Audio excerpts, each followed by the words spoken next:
It's going to produce 12, 13, 14% return very easily. We've done investments like that already. Bayangkan sebuah kekuatan global yang memengaruhi hampir setiap aspek ekonomi dunia tanpa pernah dipilih rakyat, tanpa bendera negara, dan tanpa pasukan militer. Ini bukan negara adidaya, ini adalah sebuah perusahaan bernama BlackRock. Dengan aset kelolaan lebih dari 10 triliun dolar AS, BlackRock bukan sekadar pemain pasar keuangan.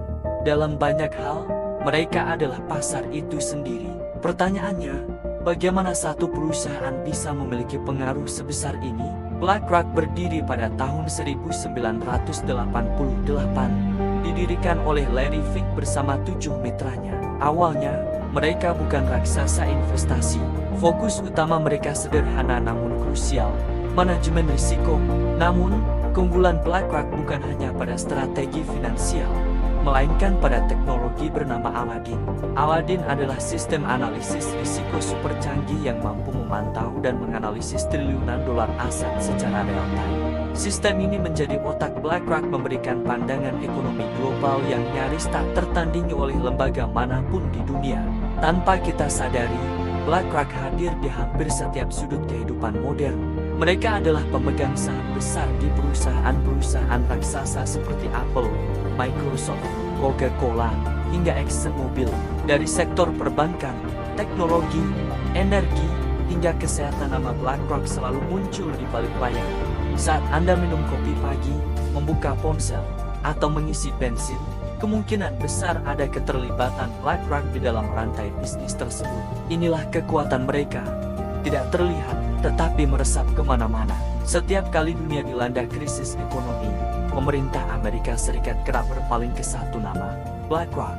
Pada krisis finansial 2008 hingga pandemi global 2020, BlackRock berperan sebagai penasihat sekaligus pelaksana kebijakan darurat keuangan. Di satu sisi, mereka membantu menstabilkan sistem ekonomi global. Namun di sisi lain, muncul pertanyaan serius.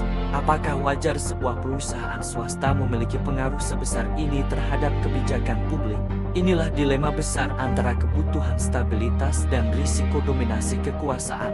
Dalam beberapa tahun terakhir, BlackRock tampil sebagai motor utama agenda ESG, Environmental, Social, and Governance. Larry Fink secara terbuka mendorong perusahaan global untuk memiliki tanggung jawab sosial dan lingkungan. Namun langkah ini justru menempatkan BlackRock di tengah badai kritik. Kelompok konservatif menilai mereka terlalu politis dan woke, sementara aktivis lingkungan menuding BlackRock melakukan greenwashing karena masih menanamkan modal besar di industri bahan bakar fosil. Ketika berada di puncak kekuasaan ekonomi, setiap keputusan BlackRock berubah menjadi medan konflik ideologi global. BlackRock adalah simbol kapitalisme modern dalam bentuk paling ekstrem. Mereka adalah mesin efisiensi ekonomi yang luar biasa, namun juga pengingat tentang bahaya konsentrasi kekuasaan finansial. Apakah BlackRock adalah penjaga stabilitas ekonomi masa depan? Ataukah mereka telah menjadi entitas yang terlalu besar untuk dikendalikan? Satu hal yang pasti, sebagian besar dunia yang kita huni hari ini dikelola dari sebuah kantor pusat di New York oleh perusahaan bernama BlackRock.